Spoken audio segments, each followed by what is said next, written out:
हाय दोस्तों, कैसे हैं आप सब। जैसे कि आप सब जानते हैं दोस्तों, आज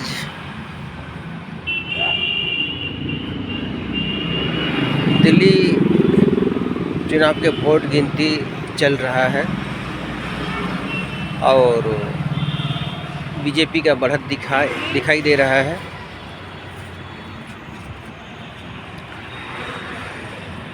हमें उम्मीद है कि इस बार भाजपा सरकार दिल्ली में आएगा।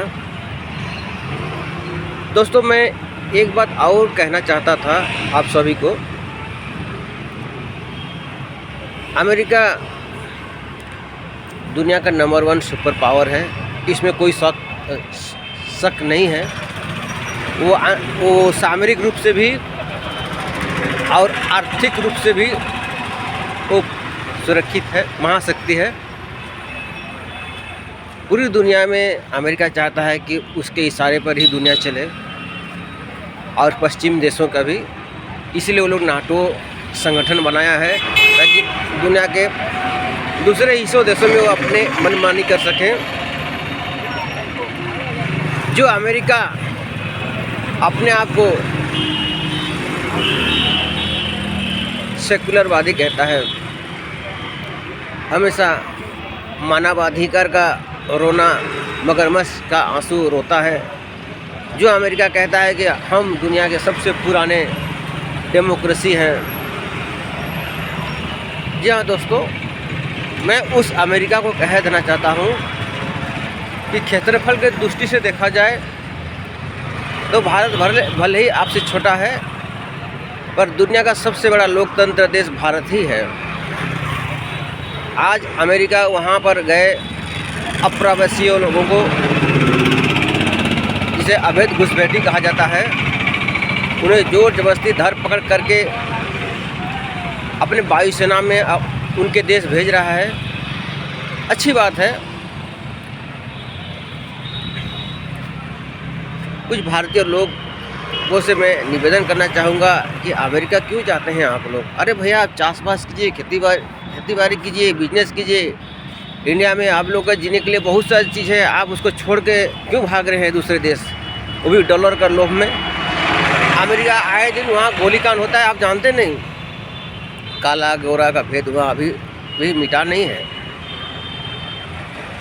मैं मोदी सरकार से निवेदन करूँगा कि भारत फास्ट नीति आप भी अपनाएं, और कोई भी विरोधी पार्टी चाहे जितना भी आपको दबाव दे, ये मगरमच्छ के आंसू बहाने वाले ही नेता हैं। जितने भी घुसपैठी हैं उसे भारत भी धर पकड़ करके उनके वतन भेज दे आपस। यदि नहीं जाएंगे तो ज़बरदस्ती उन्हें भेजा जाए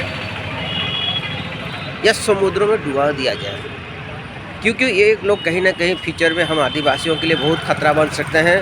झारखंड, छत्तीसगढ़, उड़ीसा आदि राज्यों में आदिवासी बहुल लोग रहते हैं।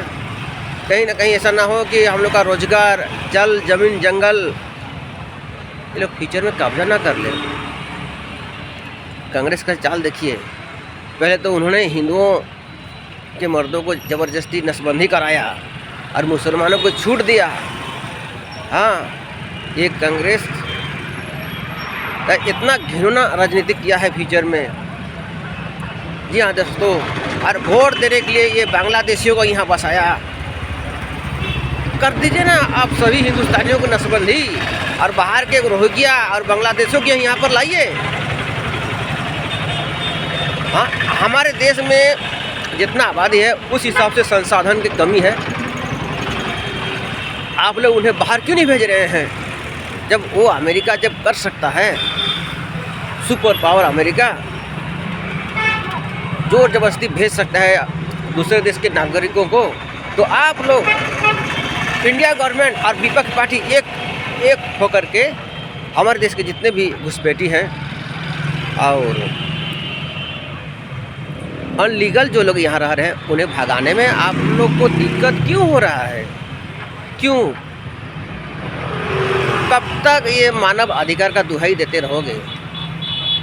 हाँ, जिन बांग्लादेशों को आप लोग रोटी कपड़ा मकान सब दिए हो, जिसको बनाया है इंडिया अपना हाँ, 17,000 लगभग सेना गंवा करके आज वही बांग्लादेश भारत की सुरक्षा के लिए मुसीबत बन रहा है। पाकिस्तान के साथ यदि वो फिर से विलय हो जाएगा तो दोनों तरफ से भारत को मुश्किल है। इसलिए अच्छा यही होगा, ना रहेगा बांस ना बाजेगा बांसुरी। मैंने पहले भी कहा है कि समाया गया है जो पड़ोसी भारत के लिए खतरा बन रहे हैं, भारत भी वहाँ पर हस्तक्षेप करे अपने फ़ायदे के लिए। वो लोग अपने फ़ायदे के लिए षड्यंत्र रच रहे हैं, तो भारत सरकार क्यों? अभी बंगबंधु देश जो लोग बनाना चाहते हैं बांग्लादेश में, उन्हें फुल सपोर्ट कीजिए, हथियार दीजिए। बलूचिस्तान के लोग पाकिस्तान में रहना नहीं चाहते हैं, उन्हें हथियार दें। चीन के लोग भी पाकिस्तान में रहना नहीं चाहते हैं, उन्हें भी आप हथियार दें। और ये जो श्रीलंका जो है हमेशा हमारे मछुआरों को गोली मारता है, उसे भी 2 टुकड़ा कर दिया जाए। ये भी चाइना के बुद्धि में ही चल रहा है।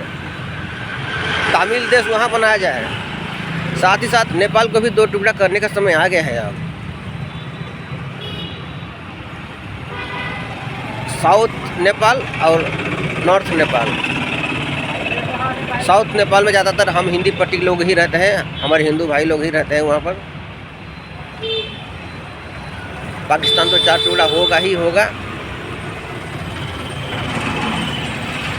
ये लोग या तो अलग देश के रूप में रहें या भारत के गणराज्य में शामिल हो, इसी में इन लोगों को फ़ायदा होगा। वहाँ हमेशा इन लोगों का देशों में मारकाट होते रहेगा, रैलियाँ होते रहेगा, दंगा फसाद होते रहेगा। वहाँ के लोग भाग भाग कर कब तक इंडिया आएंगे? कब तक हम लोग उन्हें शरण देंगे? अब फुल एक्शन करने का समय आ गया है मोदी जी।